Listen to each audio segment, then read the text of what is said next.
हाँ बच्चों नमस्कार। आज सॉलिड स्टेट यूनिट से आगे का हम जो कल पढ़े हैं उससे आगे का स्टार्ट करने चल रहे हैं। टॉपिक है ठोसों का वर्गीकरण, क्लासिफिकेशन ऑफ सॉलिड्स। तो बेटा जितने भी सॉलिड्स हैं उनको हम दो क्लासों में डिवाइड करेंगे, दो भागों में उनको बांट लेंगे। इसको हम दो पार्ट में डिवाइड कर लेंगे। एक हो जाता है एमार्फस सॉलिड, एमार्फस सॉलिड्स, और बेटा दूसरा होता है जो वो कहते हैं क्रिस्टलाइन सॉलिड, क्रिस्टलाइन।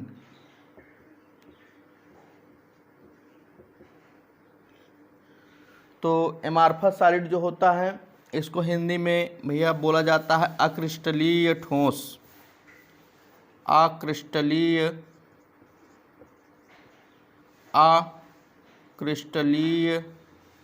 ठोस। और जो क्रिस्टलाइन है इसको कहा जाता है क्रिस्टलीय ठोस, क्रिस्टलीय ठोस। तो ठोस यहाँ पर कह सकते हैं कि दो प्रकार का हुआ, एक एमार्फस और दूसरा क्रिस्टलाइन, अक्रिस्टलीय ठोस और दूसरा क्रिस्टलीय ठोस। तो बात आती है कि ये क्या है और ये क्या है। तो एमार्फस और क्रिस्टलाइन इन दोनों में डिफरेंस है और परीक्षा में भी पूछे जाने के दृष्टि से महत्वपूर्ण है। तो कुछ डिफरेंस जो बन रहे हैं पॉइंट्स उनको एक एक करके हम समझते हैं। जैसे पहली बात हम एमार्फस सॉलिड में बोलने जा रहे हैं कि भाई जो अक्रिस्टलीय ठोस होता है उसमें शार्ट रेंज ऑर्डर होता है, शार्ट रेंज ऑर्डर। वर्ड थोड़ा सा ध्यान रखने की ज़रूरत है। शार्ट रेंज ऑर्डर लघु परिसर व्यवस्था, लघु परिसर व्यवस्था होती है। और वहीं क्रिस्टलाइन जो सॉलिड होता है उसमें लॉन्ग रेंज ऑर्डर होता है, long range order. Long range order यानी दीर्घ परिसर व्यवस्था होता है, दीर्घ परिसर व्यवस्था। समझ में आ रहा मोनू? तो एक हो गया लघु परिसर व्यवस्था, दूसरे क्रिस्टलीय ठोस में कौन सी व्यवस्था? दीर्घ परिसर व्यवस्था। तो लघु परिसर व्यवस्था क्या है? देखिए जो सॉलिड्स होते हैं वे कॉन्स्टिट्यूएंट पार्टिकल यानी घटक कणों से मिलकर बने होते हैं। घटक कण जब भी हम बोलेंगे तो आपको ध्यान रखना है तीन चीज़ें होंगी। घटक कण में तीन चीज़ें हैं सामूहिक रूप से। देखिए परमाणु, अणु और आयन, इन तीनों को सामूहिक रूप से हम घटक कण कह देते हैं। तो परमाणु, अणु या आयन, इन तीनों को सामूहिक रूप से आपने क्या कहा? आपने कहा घटक कण। तो जो घटक कण होते हैं सॉलिड्स में, अगर उनके बीच की दूरी और जो अक्ष बनेंगे उनके बीच का कोण अगर दूर दूर तक, यानी जितना बड़ा सॉलिड है दूर दूर तक उसमें एक ही प्रकार से घटक कणों के बीच की दूरी आ रही है और कोण आ रहे हैं, तो उसको हम बोलेंगे लॉन्ग रेंज ऑर्डर। और ऐसा नहीं है तो बोलेंगे शॉर्ट रेंज ऑर्डर। जैसे देखो एक ये इतना बड़ा सॉलिड है, इसमें तमाम घटक कण होंगे। अब घटक कण जो हैं, अगर जितने भी घटक कण हैं सबके बीच समान दूरी है और जो उनके बीच एक्सिस बन रहा है, ये एक्सिस के बीच जो एंगल बन रहा है, जो एंगल बन रहा है वो भी एक जैसा है, तो इसको बोलेंगे लॉन्ग रेंज ऑर्डर। और अगर ऐसा नहीं है, थोड़ी दूर तक तो हमको मिला लेकिन आगे जो है फिर क्या हुआ, दूरी बदल गई या फिर जो एंगल है वो चेंज हो गया, तो फिर हम उसको शॉर्ट रेंज ऑर्डर बोलेंगे। तो पहला डिफरेंस जो हुआ वो ये हुआ कि एमार्फस सॉलिड में लघु परिसर व्यवस्था होती है और क्रिस्टलाइन सॉलिड में दीर्घ परिसर व्यवस्था होती है। तो आगे चलेंगे। दूसरा जो मेन इसका डिफरेंस है, जो एमार्फस सॉलिड होता है इसमें कोई शार्प मेल्टिंग पॉइंट नहीं होता, जबकि क्रिस्टलाइन सॉलिड में शार्प मेल्टिंग पॉइंट होता है। नोट करेंगे, इसमें शार्प मेल्टिंग पॉइंट नहीं होता और इसमें क्या होता है, शार्प मेल्टिंग पॉइंट होता है। शार्प मेल्टिंग पॉइंट होता है। अब ये क्या है शार्प मेल्टिंग पॉइंट? देखिए, जो सॉलिड्स गर्म करने पर समझ लीजिए कि एक परिसर में means they melts over a range of temperature, जैसे कि ये सॉलिड है और इसको हम गर्म करना स्टार्ट किए 100 डिग्री पर, देखे सॉलिड है, और आगे गए 101 पर थोड़ा कुछ पिचपिचा हो गया, और 102 पर गए तो थोड़ा सा और पिघला, और 104 पर जाके पूरी तरह से पिघल गया, लिक्विड हो गया। तो अगर कोई ऐसा सॉलिड है जो कि एक परिसर में यानी कि over a range of temperature पिघलता है, तो उसको हम शार्प मेल्टिंग पॉइंट नहीं बोलते।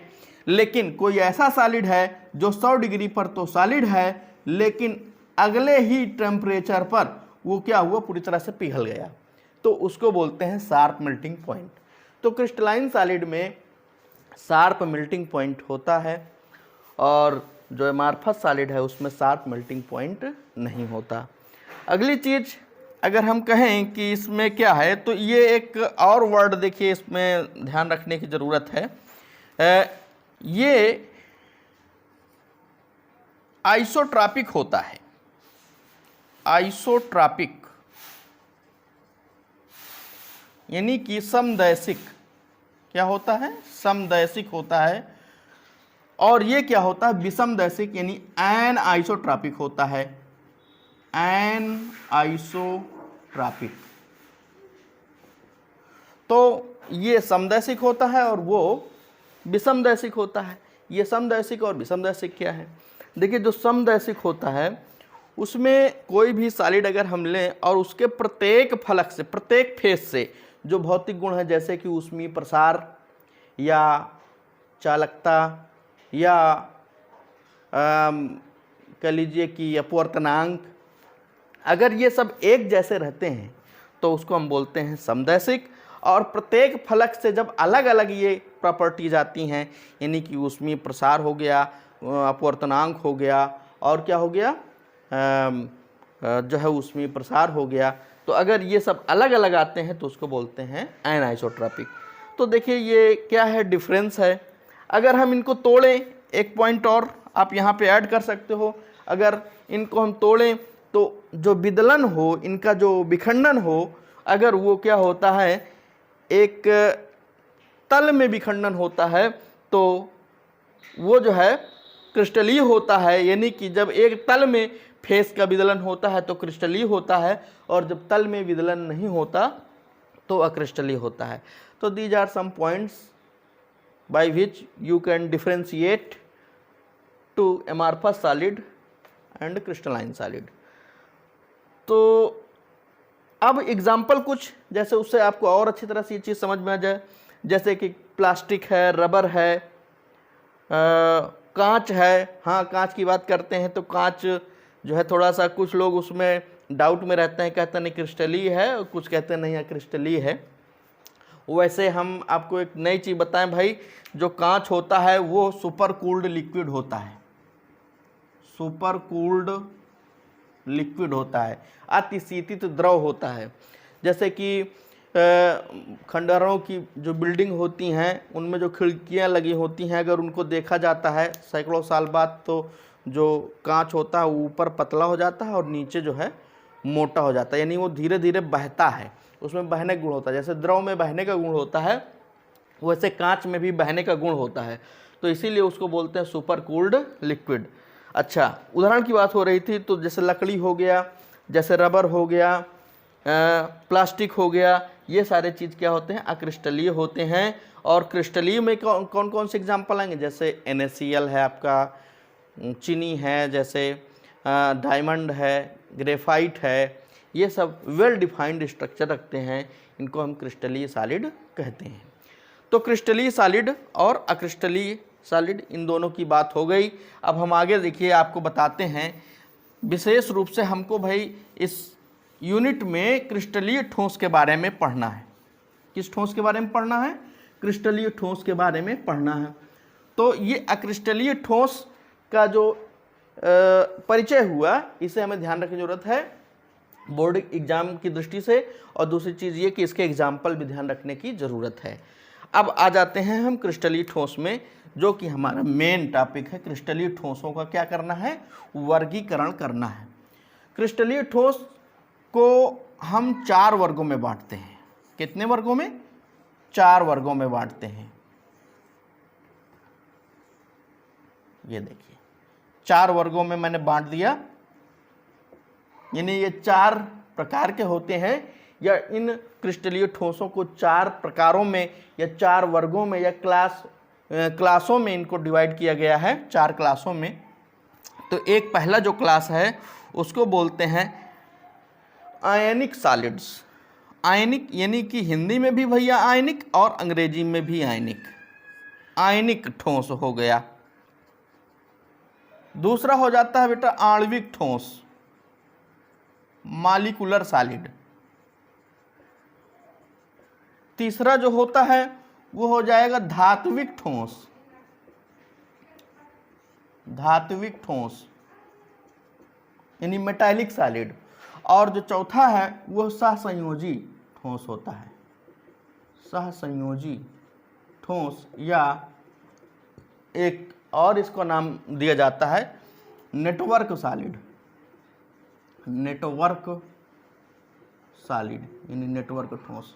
तो सहसंयोजी ठोस कहो और चाहे इसको नेटवर्क ठोस कहो। तो देखो कितने प्रकार के हैं, ये 4 प्रकार के हैं, या दूसरे भाषा में कहें इनको 4 वर्गों में बांटा गया है।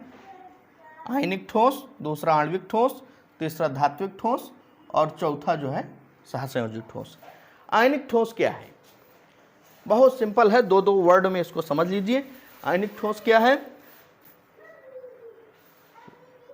आयनिक ठोस या अंग्रेजी में भी आयनिक सॉलिड्स क्या है, जब कॉन्स्टिट्यूएंट पार्टिकल क्या हो, आयन्स हो।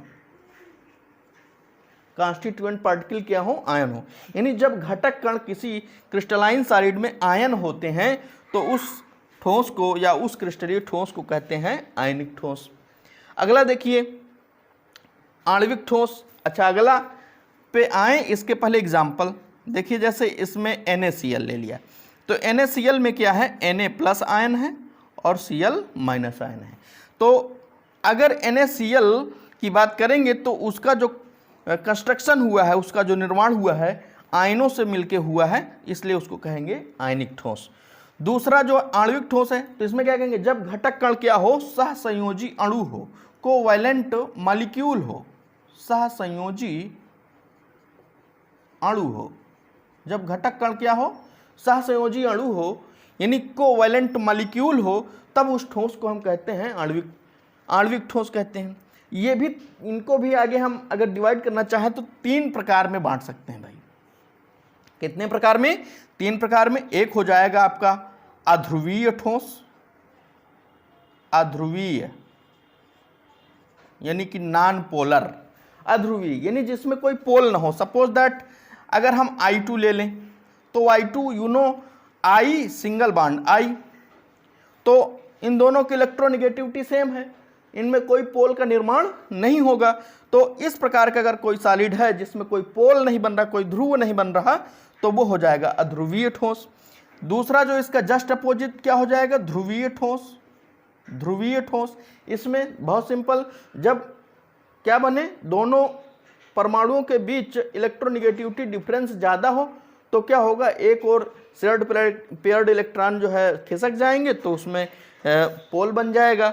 जैसे कि आप एग्जांपल ले लीजिए, SO2 है, या HCl है तो H सिंगल बॉन्ड Cl होगा, Cl की इलेक्ट्रोनेगेटिविटी ज़्यादा है, इस पर डेल माइनस आ जाएगा और इस पर डेल प्लस आ जाएगा, यानी यहाँ पोल जनरेट होगा। जब पोल जनरेट होगा तो उस ठोस को उस सहसंयोजी आणविक ठोस को हम बोलेंगे ध्रुवीय सहसंयोजिक ठोस। फिर अगला एक और होता है बेटा, 3 प्रकार मैंने बताया था, पहला ध्रुवीय हो गया, दूसरा ध्रुवीय हो गया, तीसरा होता है हाइड्रोजन बॉन्डेड। हाइड्रोजन बॉन्डेड यानी जिसमें क्या हो, ऐसे सहसंयोजी अणु जिसमें कि उनके बीच क्या हो, हाइड्रोजन बॉन्ड उपस्थित हो, तो ऐसे सहसंयोजी आणविक ठोस को हम क्या बोलते हैं, हाइड्रोजन बॉन्डेड आणविक ठोस बोलेंगे।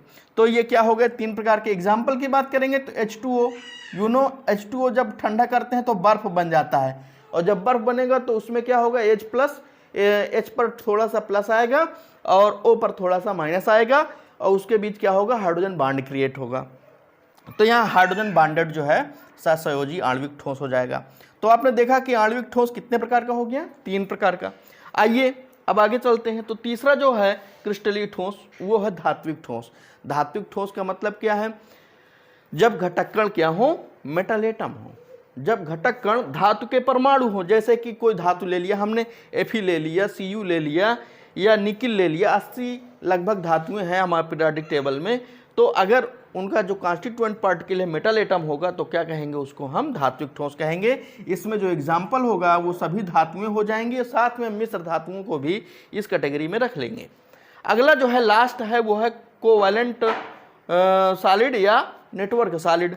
तो ये क्या होता है, कोवैलेंट सॉलिड या नेटवर्क सॉलिड क्या होता है, इसमें और इसमें बहुत थोड़ा सा डिफरेंस है। इसमें भी जो कॉन्स्टिट्यूएंट पार्टिकल होते हैं वे मेटल एटम की ही तरह, ये कह लीजिए एटम होते हैं, लेकिन एटम जो है वे कोवैलेंट बॉन्ड से ज्वाइंट होते हैं, जुड़े हुए होते हैं। तो इसको हम कैसे डिफाइन करेंगे, कहेंगे कि ऐसे जो है क्रिस्टलीय ठोस जिसमें कॉन्स्टिट्यूएंट पार्टिकल एटम हो लेकिन वे एक दूसरे से सहसंयोजकता से जुड़े हुए हों। जैसे कि एग्जाम्पल आपको हम बता दें, डायमंड। डायमंड में क्या है, जो घटक कण है वो कार्बन का एटम है, लेकिन वो क्या है, जुड़ा हुआ है किससे जुड़ा हुआ है, सहसंयोजी बंध से जुड़ा हुआ है। जितने भी कार्बन एटम है सब किससे जुड़े हुए, कोवैलेंट बॉन्ड से जुड़े हुए होंगे। तो डायमंड हो जाएगा, ग्रेफाइट हो जाएगा, ये सारे एग्जाम्पल किस में आ जाएंगे, सहसंयोजी ठोस में। तो सहसंयोजी ठोस हो गया, धात्विक ठोस हो गया, आणविक ठोस हो गया, आयनिक ठोस हो गया, इनको हम अच्छी तरह से समझ चुके हैं और जो है इसको जो है इसके एग्जाम्पल भी जान चुके हैं। अब इसके जस्ट बाद अगला जो टॉपिक होगा वो होगा क्या, इसके बाद हम लोग पढ़ेंगे कि जो क्रिस्टलीय ठोस होते हैं उनकी रचना कैसे होती है, लैटिस के बारे में पढ़ेंगे जस्ट अगले वीडियो में। Thank you.